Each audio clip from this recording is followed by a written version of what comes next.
This is a letter that I was given no warning about, did not expect, and greatly, potentially, could impact my delivery.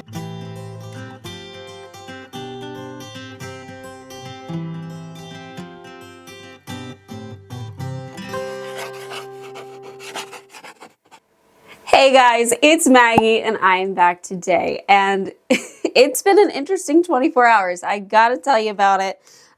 Today I'm doing a bag change and I'm doing a different bag. Crazy, right? I am using the Esteem Convatec bag because tomorrow is my glucose tolerance test, and it requires me to drink a high sugar drink, which normally gets my ostomy going like nonstop. And that can make it really difficult for me to empty my bag because I do, a 2-piece non-drainable. It requires me to take my pouch off of my flange, empty it from, the ring right here where your stoma goes through, and that leaves your stoma open to the elements, meaning I can make a bathroom pretty gross pretty quickly if my stoma is going crazy, which I expect it will. So I thought, might be a little bit more convenient to do a drainable bag tomorrow. This one is a mild convex bag, which I'm not used to using a ton of, but because it is really mild and soft, I feel like it'll be okay. Also, I want to give it a go because the last time I tried this was right before I got pregnant. Now, we've got a belly. We've got quite the belly going on. So I want to see if this is actually going to work better for me. I've been struggling to keep these guys sticking to me just because everything is it's so round. Like, look at me. I'm a globe. Anyway, so I'm going to do that, and I have to cut these, which I'm not used to. I use the moldable flange. And I think that this I can cut to, I have to cut it to the max size now. Normally I would cut it to the 1-inch size. We're going to cut this to the max because my stoma is quite large, and that's actually something I want to talk to you guys about. I had a scary thing happen yesterday, something that has never happened to me before, at least not to the extent that it happened. Something with pregnancy is that you have a lot more blood flowing throughout your system. And I don't know if that's partly why your stoma gets bigger, like there's more blood in the intestine. Maybe that's the case. Or maybe I just somehow hit my stoma. I woke up yesterday morning, took my bag off of my flange to empty, and I was dripping blood from my stoma. I've had minor, little tiny bits of blood if I accidentally hit it with some toilet paper. I have never had it drip, drip, drip. It didn't continue, but it scared the crap out of me. Potentially, literally. Yeah, I was shocked. I was thinking, oh my gosh, did I eat something red last night that I don't remember? No, it was bleeding. So I don't know if I hit it or if it's just a lot of, I've got a lot more blood going on. That's why I look kind of swollen. I don't know, could be a combo of the two. But that was wild. And I did monitor it because, I've cared for ostomy patients in both of my previous nursing roles. And, you monitor, make sure that it's not severe bleeding, which it wasn't. It was a few drops, but it's more than I've ever seen before in my life. And having Crohn's, I've had bloody stools before I had my ostomy. So it's just that automatic, oh my God, what's going on? I'm bleeding.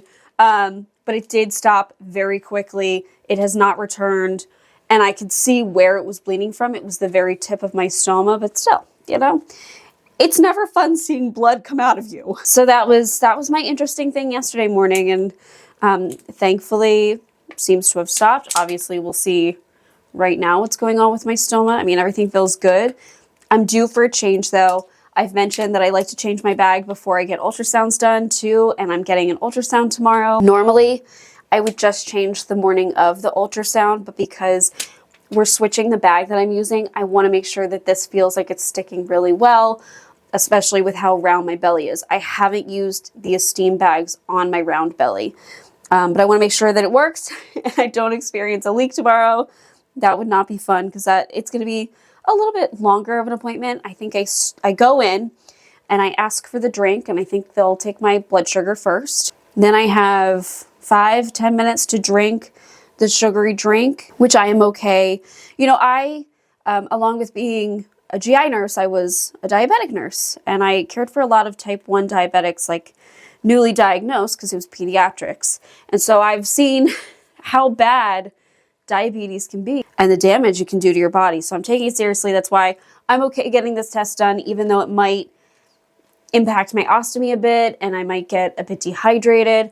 I'm planning on drinking my element. I'm going to make sure I'm well hydrated today and tomorrow morning. I don't have to fast for it. I think I'm supposed to eat like a higher protein breakfast. Not higher protein necessarily, but try to stick with what I'm normally eating. I think that's important.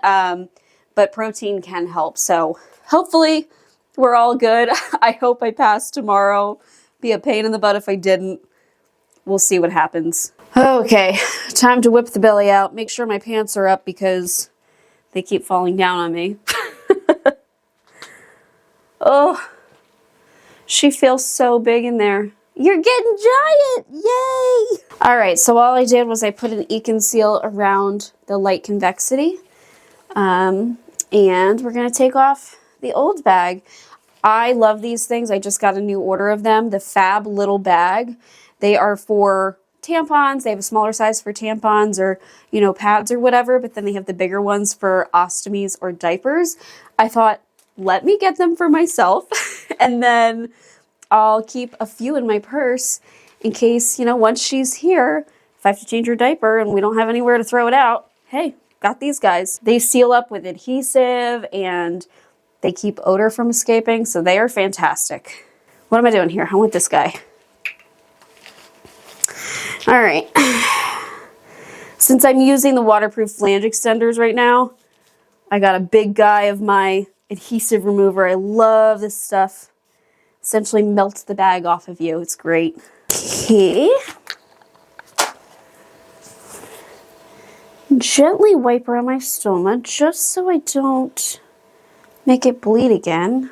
Let's use my adhesive remover wipes now to really clean the skin. It does not appear like my stoma is bleeding, so that is great. I think, you know, I cut the little plastic bits out of my other bags, my non-drainable bags, because I guess it's supposed to cover the filter.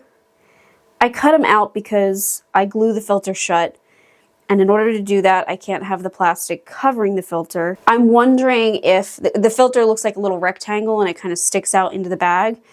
I'm wondering if I hit the corner of that on my stoma. That might have been the case. That's the thing, is I can't feel my stoma, so it's not like I have any pain with it. I wouldn't know if I hit it. At least not like lightly hit it. If somebody kicked me in the stomach, I'd feel it. I would definitely feel it. I definitely have that melasma too, all around my stoma. It's so funny looking.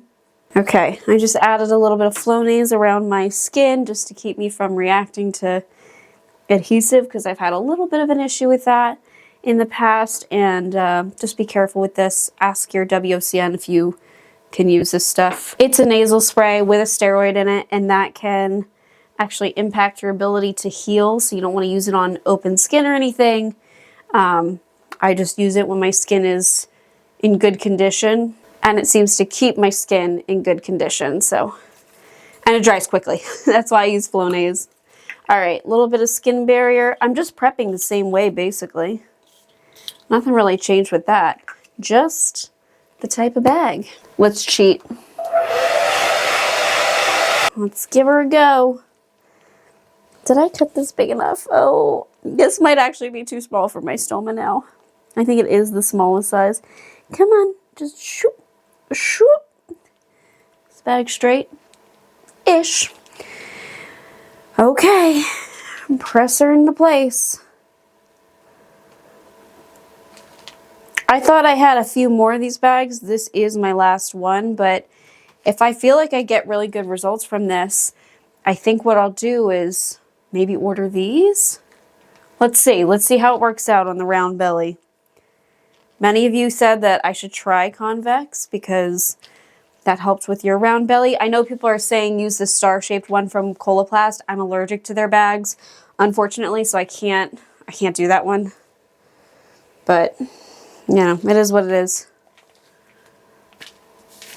Oh, I love this bag, though. It looks so nice. It's so sleek, like, it's great. Okay, let me add a little bit of deodorizer before I forget. Oh no, this is sealed. It's a new bottle. I just get it on subscribe and save on Amazon because that's the cheapest way I can get it. And I don't know why my supply company just randomly stopped sending me this. Actually, I wanted to share that too. My supply company just sent an email out saying that they will in the future have this app. Actually, the app's already available when I downloaded it, but in the future on their app, you will be able to change your supplies and make an order, which is what I have been begging for forever, or even a catalog, even just an online catalog for me to look at. That'll be fantastic because I hate calling the supply company. Nobody knows what stomas are, it feels like they have no experience with it. And it takes me an hour every time just to switch one thing. So I put it off. It's a pain in the butt. Okay. Close her up. Don't want to forget that step.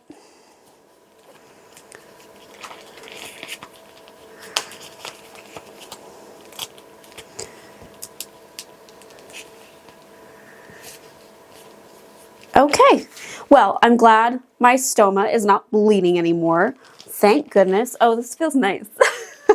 Okay, you have to stick well because I really like the look of you, and you're the easiest bag I've found to empty. So I just need you to fit my round belly.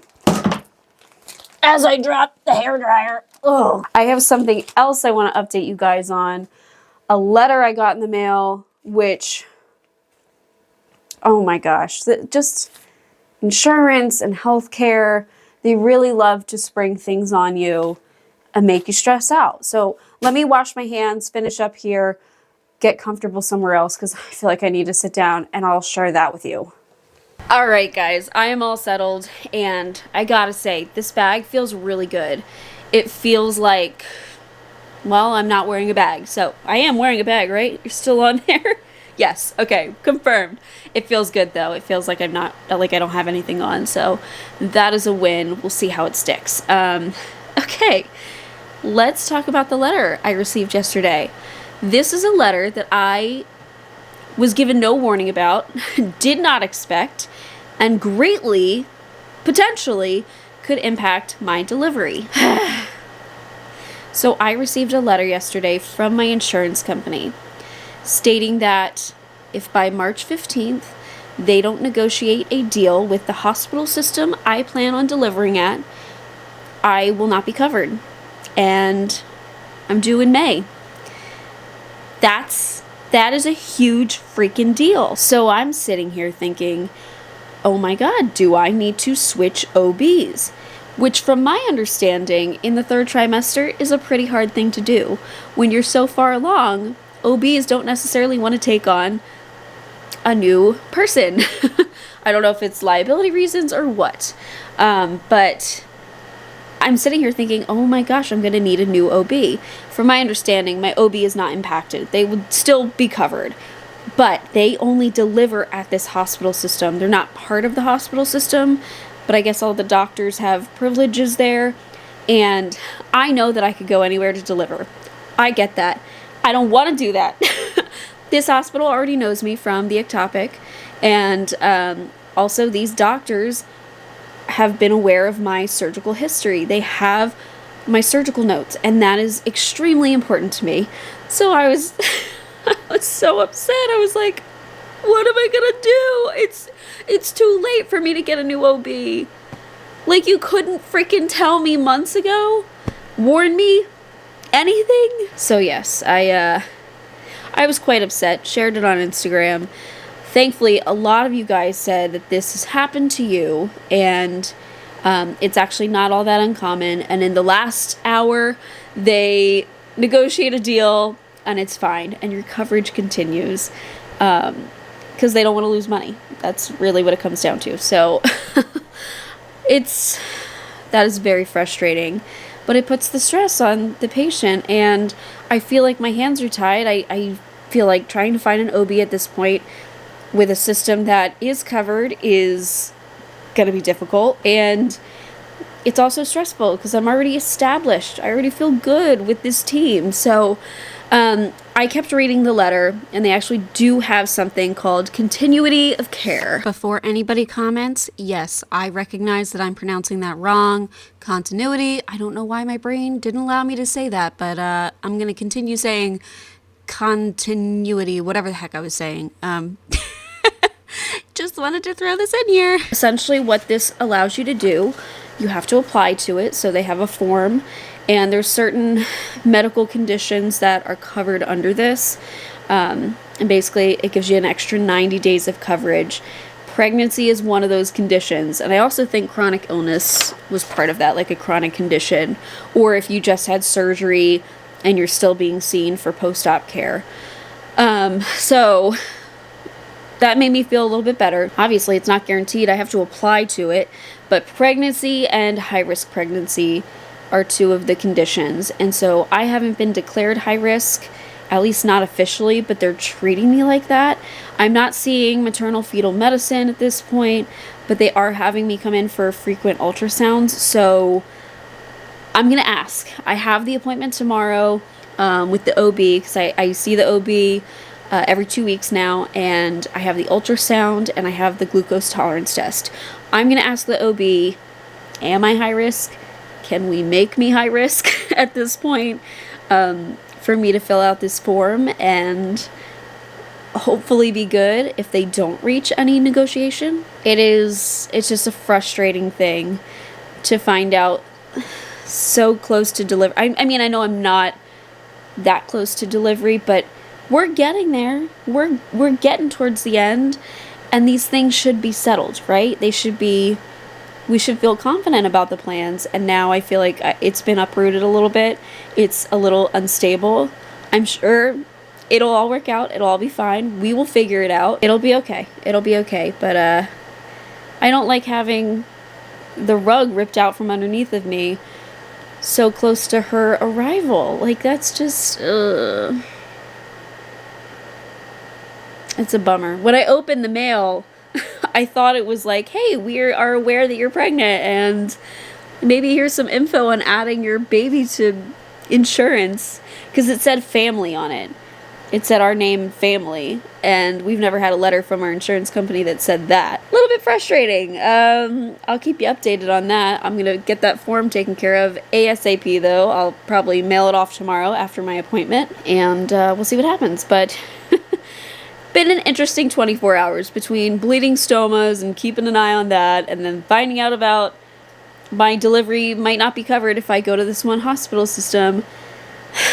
It's always something. It really is, but we're okay over here. Everything is good, and she's kicking away per usual.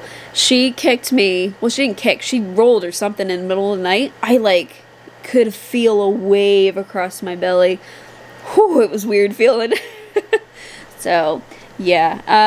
And the last thing I want to mention, because I am sitting here, anytime I sit here, I get questions on this fish tank behind me. Okay, so this beautiful fish tank, which does not look beautiful anymore, I know. This was Zach's pride and joy.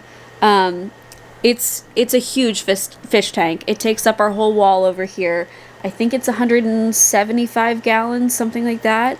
Zach had inherited discus, these beautiful fish. If you Google them, they're gorgeous. They come in all different colors. He inherited them from his grandfather, and they were big because they were older, and so he wanted to set them up nice. He researched the fish that would go well with them. We had just a beautiful ecosystem. He has, you might be able to see the piece of wood there. He's got a couple pieces of wood. He had plants growing on them and around them. Got the plants on top of the fish tank too. Stunning. And then we decided, let's add 4 more discus to the crew. And we went to this store that we would later find out has problems with their fish, and there's some infection that they have, and it doesn't seem like they take care of it. And it wiped out the entire tank. Discus are not a inexpensive fish. The size that we had, I mean, some of them can go for hundreds of dollars, and the 4 new ones were little baby ones, because we're, you know, we were trying to be responsible, but still, they were expensive. I think they were over $100 a piece. And it wasn't even about that, it was just everything died, and Zach did everything he could to save them. I remember, I think he got the water tested, and he took it to different places to figure out what was going on, and couldn't quite figure out what was happening, and he treated them, and they all just slowly, over time, died, and it was so sad. I mean, we had these discus for a while, and they were so cute, and, you know, they have their own little personalities. It was awful. So Zach was heartbroken, as was I, but this was his tank, and that kind of killed it for him. We had one singular fish survive, and it was a tetra, and unfortunately, it just passed last week, which was also sad. It was the one survivor. We do have, I think, maybe 5 or 6 shrimp in there, but they barely come out. You, like, rarely see them. We sometimes see them at night. Half the time, we don't even know, like, are you still in there? But, yeah, that's the story of the tank. He would like to fix it back up, get it all cleaned up. I know it doesn't look all that great in there. He'd like to clean it back up and get it pristine again, because he had the beautiful lights. The sand is like, it was white and black, speckled. I'm just pausing here because I thought you guys might want to see the tank. So the original one we had was a lot smaller with the 4 discus. This is what we inherited from Zach's grandfather, and you can see how pretty he made it. Then he wanted to upgrade to the really big tank we have today. And so this is when we got 4 other discus. You can see some are bigger, some are smaller. Added a bunch of different fish, and Zach really tried to focus on live plants. So that's, I think, a majority of what are in these photos. You can see one of our tetra in the top right corner of the left photo, and I think these other fish in the right photo, I want to say they're rams or something like that. They were beautiful, and we loved them, and none of them made it, so it was beautiful at one point. He really wanted to make it look natural, and make it a nice ecosystem that worked well. I mean, he would test the water for all the different levels and components. I'm not super aware of it, but he really educated himself. He spent a lot of good time researching it. And yeah, we had this one fish store that we absolutely loved, and they were fantastic, and unfortunately they closed. It was called Reef to Rift. Something with their landlord, something fell through. This store is so clean.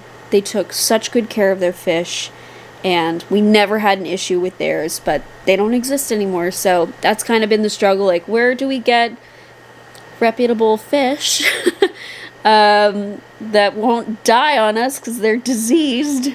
But it would be something fun. And even Zach said a baby would love to look at this. Like, if I can get this back up and running, she would love to just stare at this, and just like we do. We would spend hours just watching them swim around in there. So that's the story of the fish tank. There are no fish. There's only shrimp at this point. Rest in peace, Mr. Tetra. He lived a good long life. I don't know why he was the lone survivor. He outlived his companions, because we had over 100 tetra in there at one point too, because Zach wanted them to school. And one by one they would just pass away, but this one guy, he outlived them by a few years. So yeah, that's the story of that. I know it's not great looking. Our plan is to revive it at some point. It also is it's a huge expense. Fish hobbies, oh my goodness, they're expensive. The fish themselves are expensive. Discus are expensive. Holy cow. I wish we never walked into that stupid fish store. But it is what it is, you know. You gotta learn and move on, I guess. Anyways, that's the story for the last 24 hours. That's what's been going on. I think the puppies and I are going to take a little nap together, a little afternoon nap, and I'll keep you guys updated on what happens, what things turn out to be like. Alright guys, thank you so much for watching. I'll see you in the next. Bye guys. Thank you so much for watching today's video. If you are looking for a way to help support my channel, consider liking this video or even subscribing. You can also check out my store at LetsTalkIBD.shop.